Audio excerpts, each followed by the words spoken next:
Dan Steffens here with your weekly oil and gas market update. It took me about a year, but I finally figured out how to change the format so the whole screen that I see shows up on your screen. Anyway, so here we are. Okay, WTI closed at 46.60 on Friday, December the 11th. It briefly went above 47. So what should take WTI over 50? I'm using $50 oil. That's my assumption that WTI will average $50 for all of next year. I believe it's going to go a lot higher, but I'm using this in my forecast, so just so you understand. And I do adjust each company's valuation based on regional differences and on their hedges. So anyway, so what's going to make it move higher? First of all, if Washington gets off their ass and finally passes a stimulus package by Christmas, if we can get that done, then I think it might take it over 50 by Christmas. Anyway, and obviously, if this has all been caused by COVID vaccine optimism, so the vaccine's got to work. If it works, and now there's like 3 of them that they think it'll work, they're going to start vaccinating people here in just the next few days. It's obviously not going to end the pandemic, within a month or something, but it's definitely going to increase optimism and hopefully just lower the fear. And we're at the point in the cycle where on the stocks themselves, all it has taken is less fear to double the prices of these stocks just in the last month or so, and I'm going to show you that on our Sweet 16 at the end of this. So, and then OPEC Plus needs to continue to do their job. They are now going to meet on a monthly basis to see if they need to raise production. And it's actually good that they kind of control the prices a little bit. We certainly don't need a big spike to $75. I mean, it would great. That would just, be a huge tax on consumers and a huge tax on all the world's economies if we had higher fuel prices just jump through the roof. So this is really kind of a good thing for the long run and for the industry as a long run. And then what we really need to push oil back into the right price is at OECD inventories. These are the Organization of Economic and Cooperation Development countries. It's like the U.S., Europe, Australia, Japan, whatever, people that get along, right? And economies that need oil to run their economies, and we're like at 32 3 days to supply right now, so once it drops below 30, then we're back to the normal range. So you can see here we've had quite a run, and really from mid-November, about here when we were at the top of the previous trading range, to here, our Sweet 16 stocks have gained like 80% during that time period. So now 4150, which is the top of the old trading range, is now a very strong support level. Hopefully we will not have to test that anytime soon. So this is extremely important. Goldman Sachs is the leader of the herd. They are the leader of the Wall Street herd. So last week at a conference, the head of Goldman Sachs Global Commodities Research, Jeffrey Curry, stated that he believes Brent is going to $65 by the end of 2021. What this does is gives cover to money managers that don't know jack about the oil and gas industry. They've just heard that these stocks are grossly oversold, and that they're going to be profitable again. This comment right here gives them cover to start rotating money out of these, bubble stocks. These tech stocks are trading at 200-300 PE ratios to move money into this oversold sector. So very, very important when these guys say something. And since this, I've already seen Morgan Stanley and RBC Capital come out like the next day or two, raising their own oil price forecast. So extremely important. So here's why they're doing it.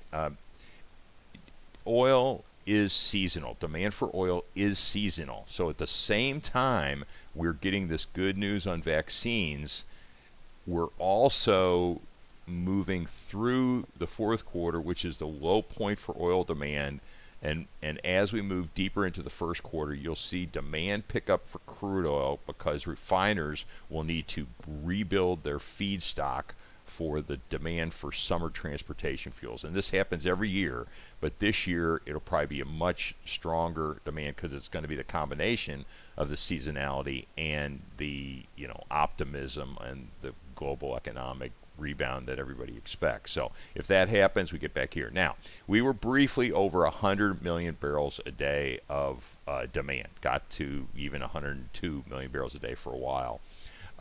So that's where we're headed back. Asia is already back to pre-pandemic levels, and the world should be by the end of 2022 probably well above that again if everything works out. So normalization, the cycle is where we're going. Now, the thing to keep in mind is non-OPEC plus supply is down at least 4 million barrels a day now, and it's going to keep going down because these companies are not going to run out and triple their drilling budgets or anything.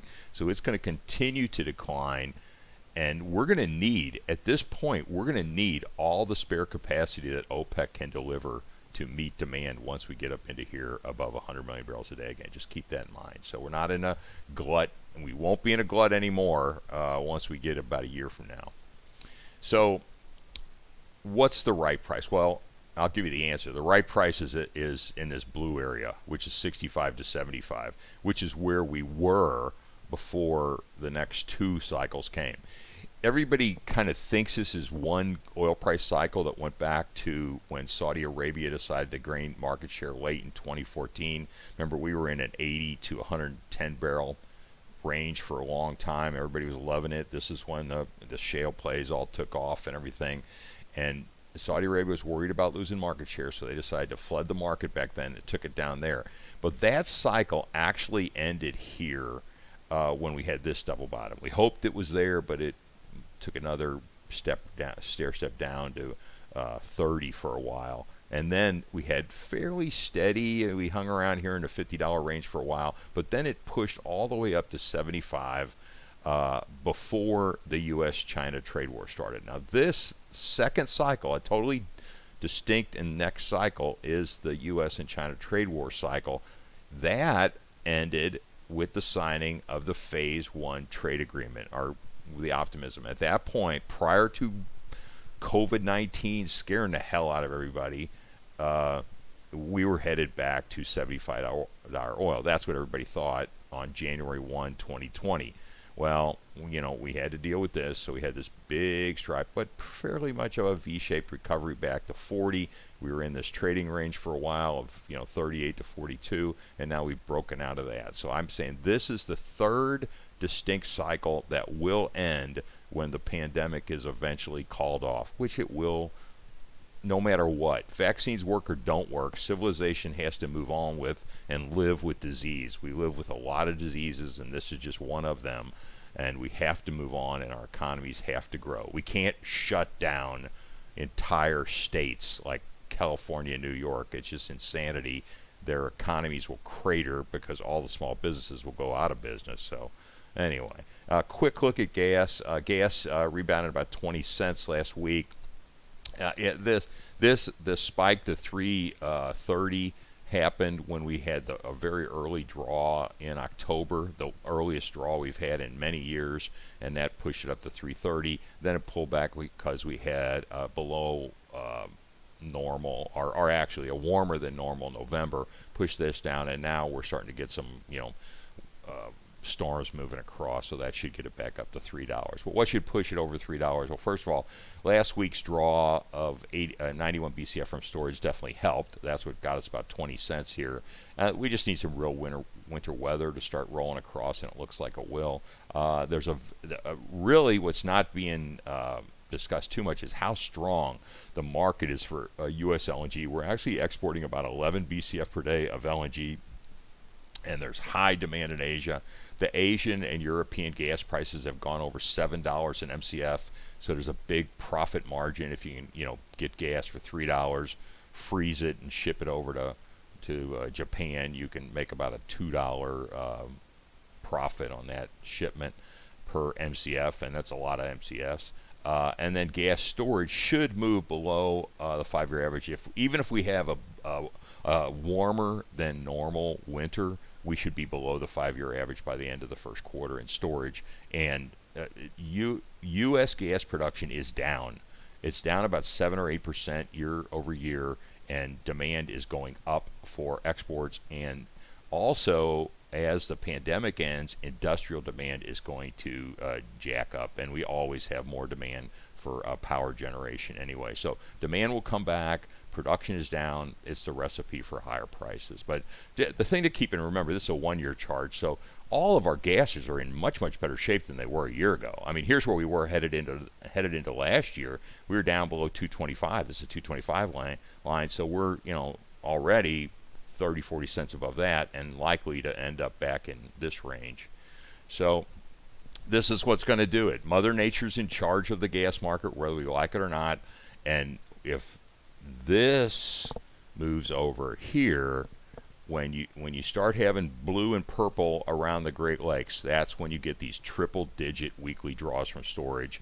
And with the LNG exports, I believe we will see several 200 BCF draws from storage. When we get any kind of weather like this moves over here, you're going to see big draws from storage, and it's only going to really take one to have a stair-step change in the price. So I want to take a look at our Sweet 16 spreadsheet now and show you some things, because I think it's really important that you understand the information that's on that. So let me make sure you're seeing what I'm seeing. Okay, now I can see what you're seeing. Okay, so I update this every week, and I just updated it Saturday morning, the 12th. And here's where we are since April 10th. Now, why April 10th? April 10th was Good Friday. I decided that Good Friday was a good, I had to put a stake in the ground for when I thought the pandemic fear sell-off that happened in April hit rock bottom for these stocks. And this is where they were. So you got Antero moving from $1.26 up to $5. So since April 10th, this is what they've gained, and this is what the S&P 500 has gained. So we've tripled, more than tripled, quadrupled almost the gain on this portfolio during that time period. Now the only one that's down is Comstock, and I put it in the Sweet 16 on May 16th, so it was already way below this, is down around $5. So it's down slightly from where I put it in the Sweet 16, but it should make a comeback if gas prices do. It's a pure gasser and has a lot of dry gas. So I want to show you a couple things. One thing, and going back to the Goldman Sachs statement, when these money managers that are managing funds that hold billions of dollars, when they rotate that money into the sector, they want to rotate first into high quality large caps that can take big investments. They don't want to put $1 million or $2 million to work in a current company. They want to invest like $50 million or something in a company at one time, and they need companies that have high trading volume and also very large market caps. So the Elite 8, these are the larger companies. Now, yeah, you could argue that Ovintiv is pretty large too. So these are all pretty large companies, but these are what I call the Elite 8, and they're very well-known companies that have been around for a long time. Continental Resources, Devon, EQT, EOG. So they already are comfortable with these companies. So I think they'll get the first wave. And as you can see, some of them already have. I mean, Cimarex is up 100%, these. But I think there's still a lot of upside in EOG, and I don't know why it's kind of down at the bottom of the pack, although it was trading at a high multiple of cash flow before this crap all started. But anyway, but you can see we've had several stocks more than double. Now, last week, Talos Energy did an equity offering, and of course the market, it dilutes the stock. Well, they didn't give the stock away. They're getting about $90 million for it, and that $90 million goes into equity, which makes their balance sheet ratios a heck of a lot better. So they shored up their balance sheet, made the bankers happy because they have access to the equity capital market, which is a good thing, not a bad thing. So I went in and was able to, even though there's more shares, so the per share numbers go down, I believe the stronger balance sheet justifies a higher multiple for valuing it. So I really didn't change my valuation at all, and neither did the other analyst. Right after that announcement came out, one analyst immediately came out and gave it a $19 price target. So anyway, I think it's a heck of a buy at this price, and you got almost 100% upside on that one. So now this is the second tab. This is a 2-tab spreadsheet. So yeah, you can see it's down here. So the other one is a lot more detail. So this one shows you, again, the lead eight are all highlighted here so you can see it. But this shows you market cap compared to book value. And I think it's very important to understand that if a company is a going concern, and these are companies that are generating a lot of operating cash flow, they had to record these big mark-to-market write-downs on their assets. They're subject to GAAP accounting rules, SEC accounting rules that require them to impair their assets when the commodity prices go down. So they've already booked those. Well, now we have commodity prices going up. And the important thing is when you impair an asset's value on your balance sheet, you haven't abandoned the asset. They still own the assets. So think about this. A year ago, when they were required to make these, which was based on sub $2 gas, this is a pure gas company. When they were required to make these, gas prices were a heck of a lot lower. So gas prices at the end of this year are going to be a lot higher than they were at the end of last year, but they don't get to reverse these impairment charges. So their balance sheets are now grossly undervalued. And here, this is what it says. This is their audited balance sheet book value as of September 30th here, and this is compared to the market cap. So just to get to book value, there's 500% upside in this stock. Now, it's got a lot of debt, and that's why the Wall Street gang is afraid of it. But if you get, even at $2.70 gas, $2.50 gas, this company is worth at least what book value should be. But anyway, I'm not saying it's going to go there. That's not my valuation. But there's some really, this just is a good place to start hunting for value. And again, all these stocks have survived the 2020 pandemic sell-off, and they should all survive in 2021, assuming they're not, COVID 21 and COVID 22, whatever. That's the biggest fear, I guess, at this point. So you get, here's actual, now this is net income per book, per GAAP accounting method. So it's not really adjusted income. And my forecasts are adjusted income, and this is what you should compare to first call estimates for the quarter. Now, for these companies, especially in a period of wildly swings in commodity prices, net income is not really that important a number. The thing to focus on is cash flow. So here is my cash flow forecast for 2020, not 2021, but 2020. This is their cash flow per share forecast that these guys are generating and what they're trading at on a valuation of their cash flow. So you can see that Antero and Callan are still trading. This is as of Friday's close. They're trading at like 1 times cash flow, 1.5 times cash flow. And my 2021 forecast for operating cash flow is going to be a lot higher than these numbers. So a going concern upstream company, one that's not on the on the edge ready to file for Chapter 11. If it's a going concern, it has a lot of development acreage that it can, low risk, high yield wells that they can drill, should be trading for a multiple of at least 6 times cash flow. When I worked at Hess in business development and we were looking for takeover targets, we were looking for companies that we could buy for 6 times cash flow, because we figured, well, we could hedge it in and just lock in at payout anyway.